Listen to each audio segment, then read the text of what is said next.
Dili sad mi makaingon nga dili mi swerte sa among amo kay pwede man mi makaluto og bisag unsa. For today's video ay magluto po ako ng apritadang manok. Unya automatic dayon na magpainit dayon tagalaha, butangan nato og oil. Kahiwa na dayon ko ana og onion o garlic, unya potato o carrots. Unya ready na po dayon ako hiwa ang manok. Giprito sa nakog una ang carrots ug ang potatoes kay para dili siya malata inig bukal-bukal uban sa manok. Gipa golden brown lang nako na siya gamay, unya pagkahuman akong gihaon din gisit aside sa kadali. Kay unya pa man nato na gamiton ilunod uban sa manok. Unya pagkahuman nato anang potato ug kanang carrots, ato dayong isunod og prito pud ning bombay.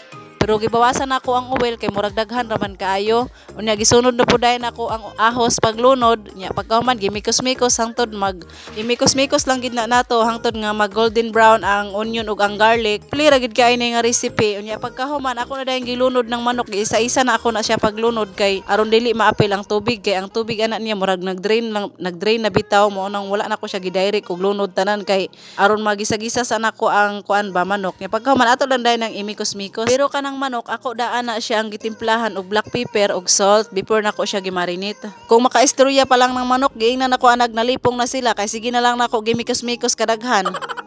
Nya pagkahuman ako sa dayon ang gibutangan og cover kay aron magkuan gid siya ba manuot-nuot gid ang lasa. Pamay gamay salin sa green peas sa among amo akong gikuha din akong gibutang diha. Nya pagkahuman gibutangan dayon ako og tomato paste gamay og ketchup. Gitakloban nako og balik. Nya pagkahuman ako na pud dayon ang gimikos-mikos. Maglisod man jud ko og video oy nga ako lang isa nya imikos-mikos bitaw nato. Lisod kaayo. Pati ang kaldero mo apil pug sayaw-sayaw.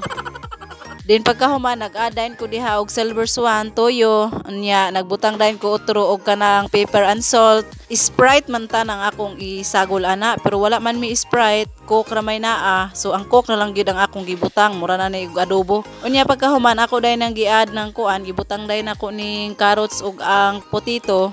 I-mix all together na dayon nako, charot. Mikos-mikos ba kay aron ma-mix din silang tanan. Unya aki pa bukal-bukal dayon nako kay aron manuot-nuot gyud ang lasa-lasa. Mao na gyud hitsura. Unya pagkahuman ana ako dayon gilundan og bell pepper kay para mag-colorful lang atong apritada. So mao mo gid siguro na ibutang no bell pepper.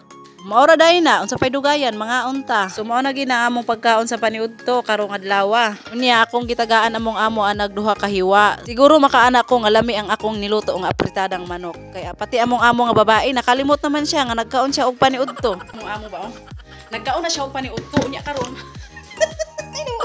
Mo na yang paniudto na oh. Kini mo na yang paniudto. Mo na yang bilin. Akong gida dito siya gigutom do siya asa daw yang paniudto. Aw siyang ginan, naniudto naman ka. Mag alas 2 na karon, alaom na pa nagkaon kapag hatag na ko sa imong pagkaon. Mo lang niyang bilin. Ya, mao na akong paniudto. Iko manok o gulay. O siyang giingnan. Nya naay ko sa ilalo mo gibutang ba. Ano nabuang ni amo amo. Amo ba niya? Gibati daw siya og kagutom ko na nabuang na asa nang kinaon ani. Okay, Diyos ko Lord, panabangin pa sa iluan yung taon ni. Kada luto na ko sa akong amo, isa ra gid nakahiwa nga manok akong ihatag sa iyaha. Unya ka na nga time nga nagluto ko, giduha na ko kahiwa sa iyaha with vegetable.